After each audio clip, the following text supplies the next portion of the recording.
Hello friends, नमस्कार।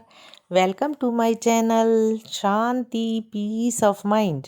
दोस्तों, आज मैं सोमवार के व्रत की कथा आपके पास सामान्य कथा लेके आई हूँ। सोमवार के 3 तरीके के व्रत होते हैं। पहला सामान्य व्रत, दूसरा 16 सोमवार और तीसरा है सौम्य प्रदोष व्रत। तो मैं आज साधारण प्रति सोमवार की कथा सुनाने वाली हूँ आपको। दोस्तों, चलिए सुनते हैं। सोमवार का व्रत चैत्र, वैशाख, श्रावण, मार्गशीर्ष, कार्तिक किसी भी मास से प्रारंभ किया जा सकता है, परंतु श्रावण मास में सोमवार व्रत प्रारंभ करने का ज़्यादा महत्व है। इस व्रत को करने से स्त्रियों को पति सुख व पुत्र सुख प्राप्त होता है। पूजा विधि विधान ऐसा है कि सोमवार का व्रत साधारणतया दिन के तीसरे पहर तक होता है। व्रत में फलाहार या पारायण का कोई खास नियम नहीं है, किंतु यह आवश्यक है कि दिन रात में केवल एक समय भोजन करें। भोजन के व्रत में शिवजी व पार्वती का पूजन करना चाहिए। शिव पूजन के पश्चात कथा सुननी चाहिए। साधारण प्रति सोमवार की कथा है ये। दोस्तों, एक बहुत धनवान साहूकार था जिसके घर धन आदि किसी प्रकार की कमी नहीं थी, परंतु उसको एक दुख था कि उसका कोई पुत्र नहीं था। वह इसी चिंता में रात दिन दुखी रहता था। वह पुत्र की कामना के लिए प्रति सोमवार को शिव जी का व्रत और पूजन किया करता था तथा सायंकाल को शिव मंदिर में जाकर शिव जी के सामने दीपक जलाया करता था। उसके इस भक्ति भाव को देखकर एक समय श्री पार्वती जी ने शिव जी महाराज जी से कहा कि हे महाराज, यह साहूकार आपका अनन्य भक्त है और सदैव आपको व्रत और पूजन बड़ी श्रद्धा से करता है। इसकी मनोकामना पूर्ण करनी चाहिए। शिव जी ने कहा, हे पार्वती, यह संसार कर्म क्षेत्र है। जैसा किसान खेत में जैसा बीज बोता है वैसा ही फल काटता है, उसी तरह इस संसार में प्राणी जैसा कर्म करते हैं वैसा ही फल भोगते हैं। पार्वती जी ने अत्यंत आग्रह से कहा, महाराज, जब यह आपका अनन्य भक्त है तो इसको अगर किसी प्रकार का दुख है तो आपको अवश्य दूर करना चाहिए, क्योंकि आप सदैव अपने भक्तों पर दयालु होते हैं और उनके दुखों को दूर करते हैं। यदि आप ऐसा नहीं करेंगे तो मनुष्य आपकी सेवा अथवा व्रत क्यों करेगा। पार्वती जी का ऐसा आग्रह देखकर शिव जी महाराज कहने लगे, हे पार्वती, इसके कोई पुत्र नहीं है। इसी चिंता में यह अति दुखी रहता है। इसके भाग्य में पुत्र ना होने पर भी मैं इसको पुत्र की प्राप्ति का वर देता हूँ, परंतु यह पुत्र केवल 12 वर्ष तक जीवित रहेगा। इसके पश्चात वह मृत्यु को प्राप्त हो जाएगा। इससे अधिक मैं और कुछ इसके लिए नहीं कर सकता। यह सब बातें साहूकार सुन रहा था। इससे उसको ना कोई प्रसन्नता हुई ना ही कुछ दुख हुआ। वह पहले जैसा ही शिवजी महाराज का व्रत और पूजन करता रहा। कुछ काल व्यतीत होने पर साहूकार की स्त्री गर्भवती हुई।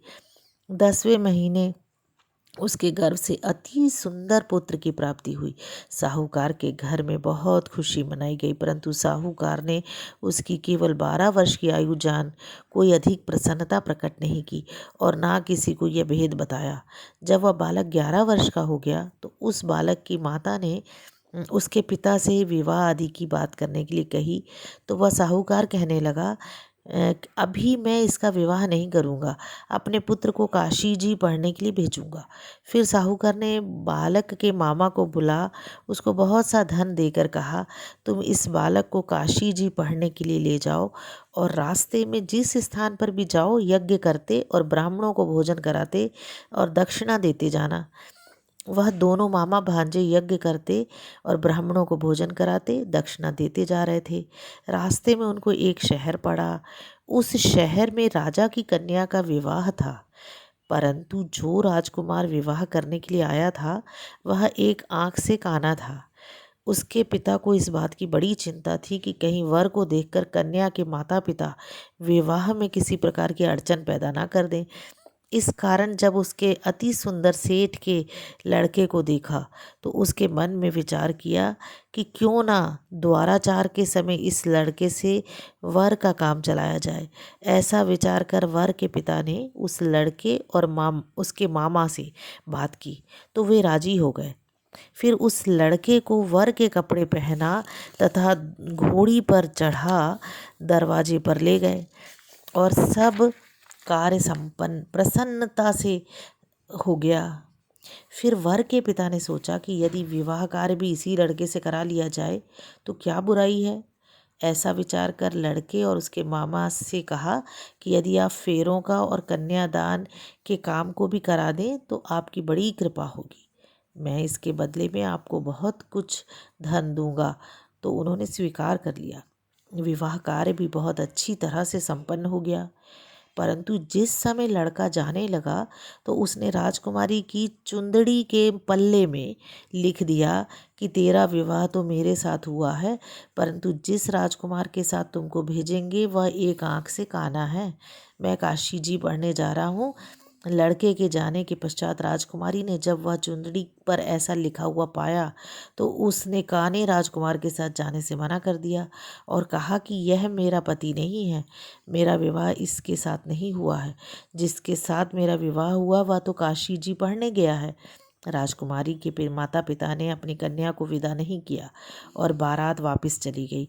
उधर सेठ का लड़का और उसका मामा काशी जी पहुंच गए।